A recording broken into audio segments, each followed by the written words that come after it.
आज सुबह सुबह जैसे ही डुमडुमियां बज रही थी, पूरे नगर में जय जगन्नाथ उद्घोष हो रहा था। महाप्रभु जगन्नाथ अपने अहे नील शैल प्रवणमतावरण प्रवणमतावरण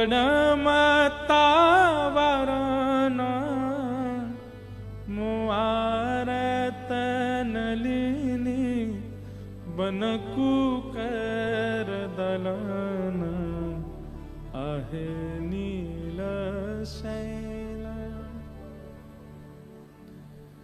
कहे साल बेग हीन जाति रे यवन। उड़िया भाषा में ये पद है। जब महाप्रभु जगन्नाथ जी रथ यात्रा के लिए आते, मेरे रोंगटे खड़े होते हैं जब मैं ये भाव गाता हूं। साल बेग जो कि एक मुस्लिम का बेटा है, कोसों दूर बैठ करके महाप्रभु जगन्नाथ जी की स्तुति गाता है, और उसकी स्तुति सुनकर के महाप्रभु जगन्नाथ जी का रथ रुक जाता है। क्यों? क्योंकि उसके माता पिता उसको रथ यात्रा में जाने ही नहीं देते। उसने जीवन में कभी जगन्नाथ जी का दर्शन नहीं किया, केवल सुना है। आज वो कोसों दूर अपनी छत पर बैठ करके गाता है, कहे साल बेग हीन जाति रे यवन। कहे साल बेग हीन जाति रे यवन।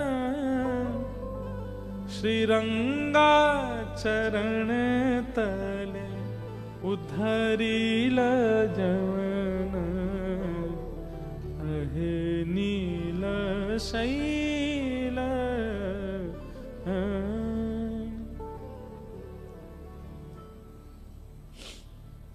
महाप्रभु जगन्नाथ जी का रथ रुक गया है। पुजारी पंडा सब हाथ जोड़ के कहते हैं, नाथ लाखों लोग आपके रथ को खींच रहे हैं, क्यों नहीं बढ़ रहे हैं आप आगे?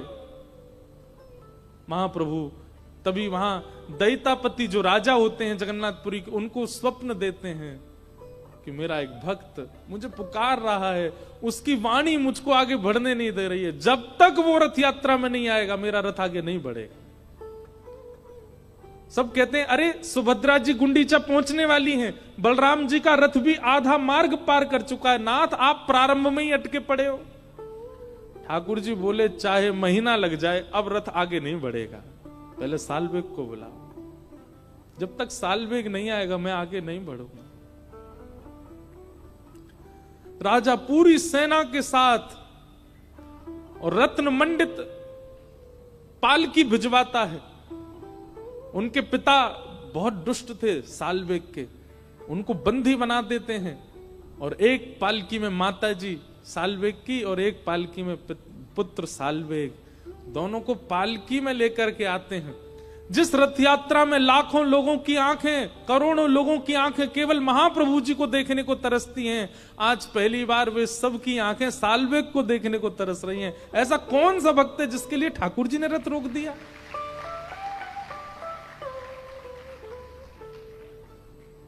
और सालवेग की स्थिति रो रहा है, मैंने ऐसा कौन सा पुण्य किया, मेरे लिए पालकी भेजी महाप्रभु जगन्नाथ ने। जैसे ही मध्य सभा में सालवेग पहुंचा, लाखों दूर दूर तक केवल सिर ही सिर दिख रहे हैं, लोगों की भीड़ लगी है, महाप्रभु जगन्नाथ रथ में बैठे हैं। और जैसे ही सालवेग की पालकी आती है, औरों के तो नेत्र सजल होते हैं, लेकिन रथ पर विराजमान महाप्रभु जगन्नाथ झूमने लगते, मेरा सालवेग आ गया, मेरा परम भक्त सालवेग आ गया।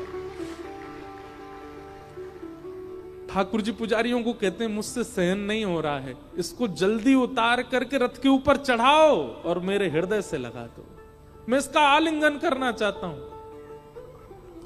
पुजारी कहते हैं, भगवान इस रथ पर चढ़ने का अधिकार केवल पंडा पुजारियों का है। ठाकुर जी कहते हैं, अरे तू अभी भी यही विचार करता है, अरे सालवेग मेरा है, इसको लेके आओ ऊपर। अपने जीवन में पहली बार दर्शन किया है सालवेग ने, और जैसे ही गए सामने महाप्रभु जगन्नाथ, अपने दोनों भुजा मानो साल्वेग के लिए पसार रखी है, इसको मेरे हृदय से लगाओ।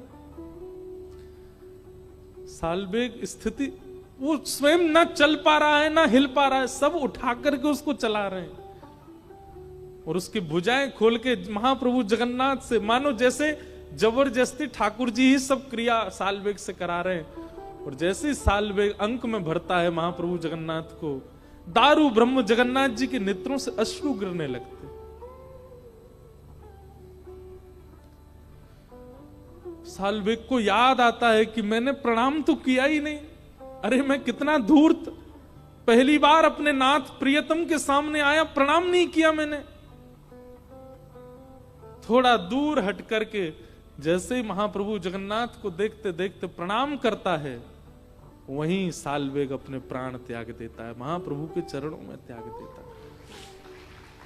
नन्हा सा बालक साल्वेग। बंधुओं, लगभग 1000 वर्ष पुरानी घटना है। आज भी महाप्रभु जगन्नाथ जी का रथ साल्वेग की समाधि के आगे अपने आप रुक जाता है। आज भी रुकते हैं ठाकुर जी। और उस समय सब पुजारी बैठते हैं और महाप्रभु जगन्नाथ जी को घेर करके गाते हैं, अहे नील शैल प्रवरमतावरण प्रवणमतावरण मुआरत नलिनी पनकुकर दलन अहे नील शैल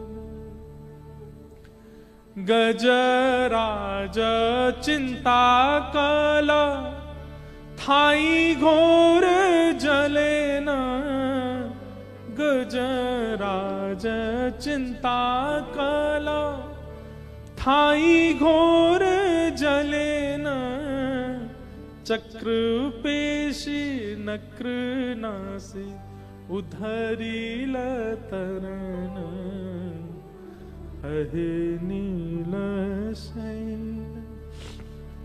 आज भी महाप्रभु जगन्नाथ जब ये पद गाया जाता है, कोई ध्यान पूर्वक जगन्नाथ जी को देखे तो ऐसा लगेगा महाप्रभु जी झूम रहे हैं और अपने साल्वेग को याद कर रहे हैं। ठाकुर जी कितना प्रेम करते हैं हमसे, हम अधिकार नहीं बना पाते, हम वो तो प्रतीक्षा कर रहे हैं कि तू आ तो सही मेरे सामने, पर हम माया में इतने रम चुके हैं, इतनी ज्यादा आसक्ति हमारी संसार के प्रति हो चुकी है कि हम उस अमृत को छोड़ देते हैं मीठे शरबत के सामने। ये संसार का शरबत हमको अच्छा लगता है, वो अमृत ऐसा प्रेम ठाकुर जी बरसाने को तैयार बैठे, वो हम कर ही नहीं पाते।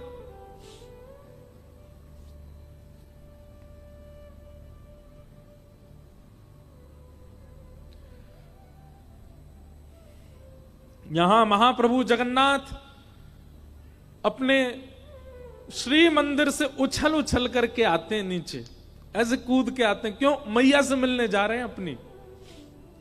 इंद्रद्युम्न राजा और उसकी पत्नी गुंडीचा, इन दोनों ने भगवान से प्रार्थना की थी, हे नाथ हमारी मनवांछित इच्छा पूरी करो।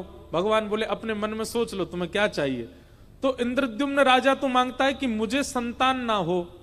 क्यों? मैं जितनी आपकी सेवा करता हूं, मुझे संशय है कि मेरे बालक आपकी सेवा करेंगे कि नहीं, इसलिए नाथ मेरा वंश ना बढ़े आगे। और बगल में बैठी गुंडीचा मन में सोचते हैं, हे नाथ मुझे एक पुत्र रत्न की प्राप्ति हो जाए। महाप्रभु जगन्नाथ कहते हैं, भैया तुम दोनों पति पत्नी अलग अलग वरदान मांग रहे हो और बिल्कुल विपरीत वरदान मांग। इंद्रद्युम्न अपनी पत्नी से कहते हैं, तुमने क्या मांगा महाप्रभु से? बोले पहले तुम बताओ तुमने क्या मांगा। बोले मैंने तो ये मांगा कि हमारे संतान ही ना हो। पत्नी बोली ये क्यों मांगा?